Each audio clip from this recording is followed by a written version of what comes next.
It's your boy KamsCorner. Make sure you go ahead and like, comment, and subscribe. Today, we're going to be settling the debate, motorcycles versus cars. Them versus us. It's time to find out, for me at least, why riding a motorcycle is a big upgrade, going from like a flip phone to a smartphone. That's the comparison I can give, going from a car to a motorcycle, in 2024 at least. I get it. Cars are comfortable, practical, and all of that. You're in a bubble, you have some nice AC, I get it. But hear me out. Today, I'm going to convince you why motorcycles are better. If we talk about the freedom the motorcycle gives you, not the freedom you get from like a 3-day weekend. I'm not talking about that. I'm talking about where you feel like the road is like a racetrack. And it's just like your own little video game. You become one with the road. It's like a bird flying. There's nothing more freeing than that. When you're on a motorcycle, every ride kind of feels like an adventure. There's new obstacles on the road. There's new things you got to pay attention to. There's things you didn't see last time that you're seeing this time. You don't just drive to get from point A to point B with like the wind in your face and all that. No, it's like you're switching gears yourself. You have the wind in your face. You get to lean with the turns. You get to be one with the turns. And every road ahead of you is like a new invention because you're in control. In a car, yes, you're in control too. Don't get me wrong. But again, it doesn't take as much skill and attention as riding a motorcycle than it does in a car. When you're in a car, even if it's a manual vehicle, yeah, you're changing gears, but you're still in a cocoon. You still have a lot of creature comforts. On a motorcycle, it's just you and the road. There's no distractions. It's literally you and the road. There's no comfort unless you got cardio, you can listen to your music, but you really got to be dialed into the road, especially if you're riding like a madman or you're riding to really have fun out there. You got to pay attention. And that's something that you just don't get in a car.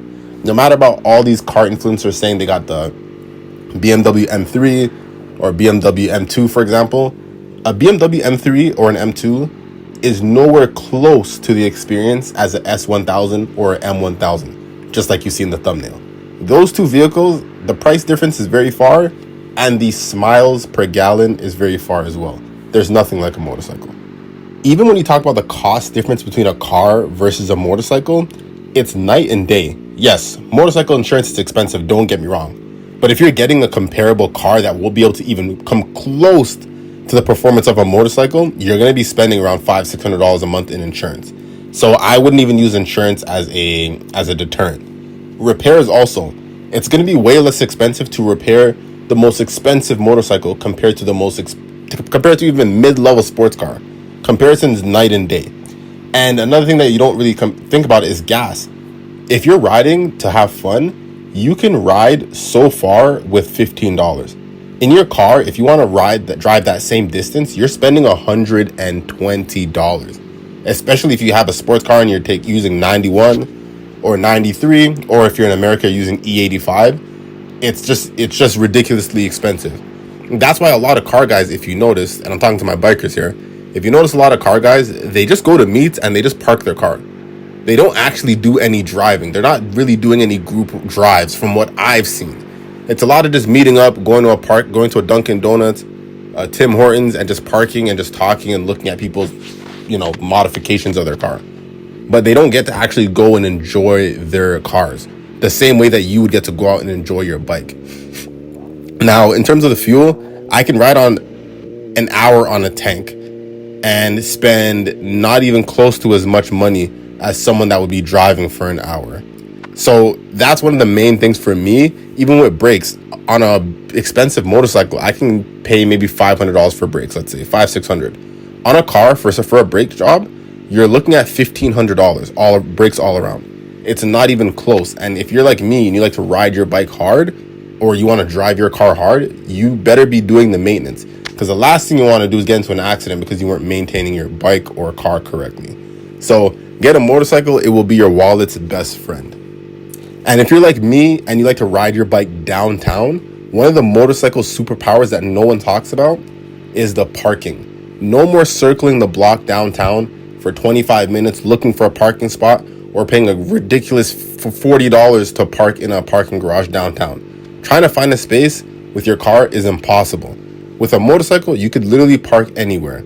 There's no worry about struggling to find parking, and really, you could actually sneak into some underground parking sometimes and not even pay.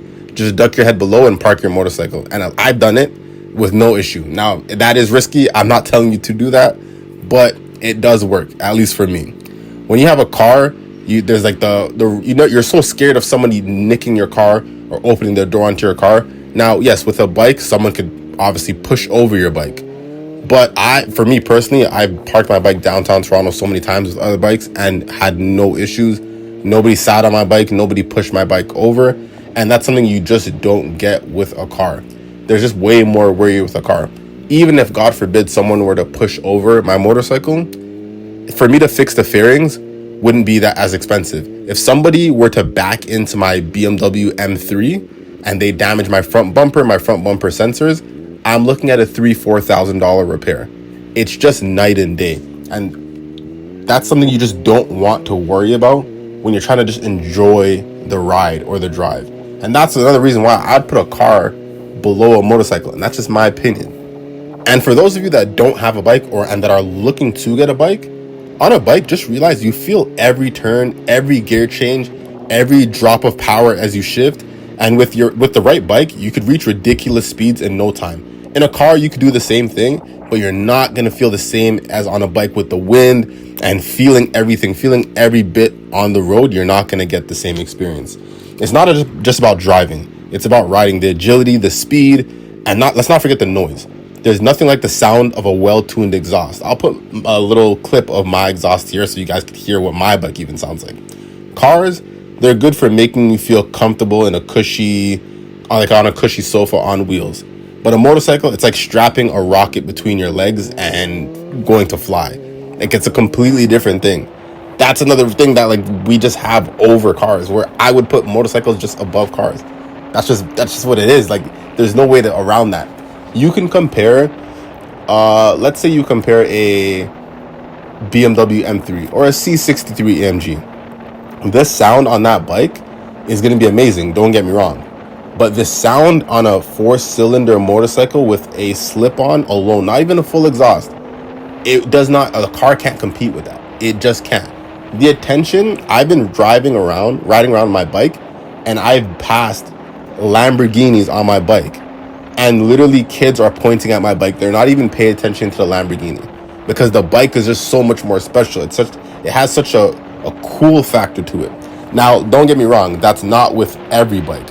Of course, if you're riding some piece of garbage, that doesn't count. But if you have a super sport or a nice Harley or a nice adventure bike, trust me, it'll grab attention. Don't think it won't. The last thing that I'll say, there's an actual community with motorcycles.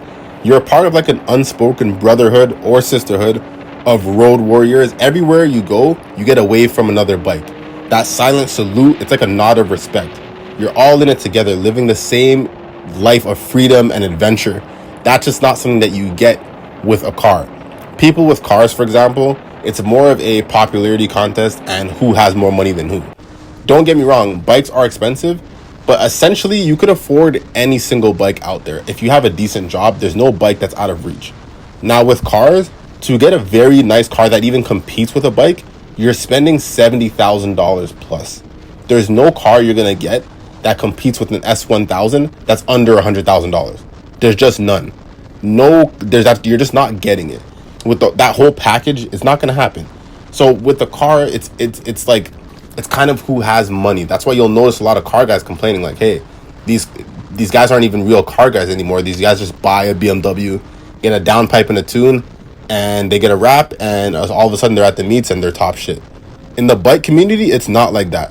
You are not respected in the bike community on that high tier level unless you're a really good rider.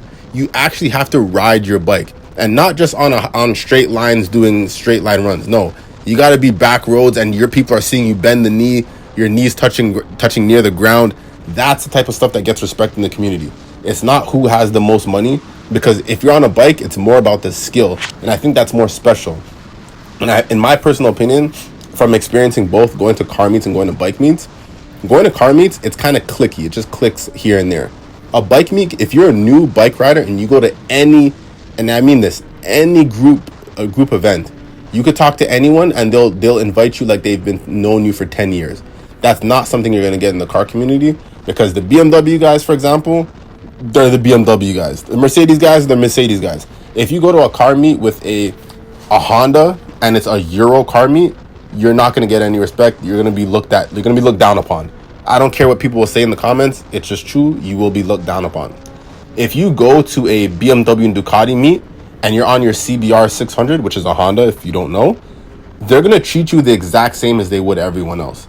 People will even like, and I've done this. I've sat on an R1M, Yamaha R1M, which is a top of the line bike for Yamaha. They didn't have to let me do that. I was a new rider at the time, but they're that open. People have asked to sit on my bike. People with lesser bikes than mine have asked to sit on my bike. I'm like, yeah, no problem. Sit on the bike. How do you like it? We talk. There's an actual community where everyone feels welcome. And that's one of the main things why I would put the bike community over the car community. And I think for me, that little bit right there seals the deal. And I think it does for many other people as well. So there you have it. That's my opinion on why motorcycles are better than cars. Let me know what you think down below. If you think cars are better or if you think motorcycles are better. Let me know what cars you even have. If you're giving your opinion, let me know what car you have. Let me know what bike you had. I'm very interested to hear. Again, this is Cam's Corner. Make sure you hit the like button, comment, and subscribe. It is free to do those things. If you don't want to subscribe, at least like it, put a comment, let me know what bike you have. Again, this is Cam's Corner. Do not treat me like a side chick, and I'm out.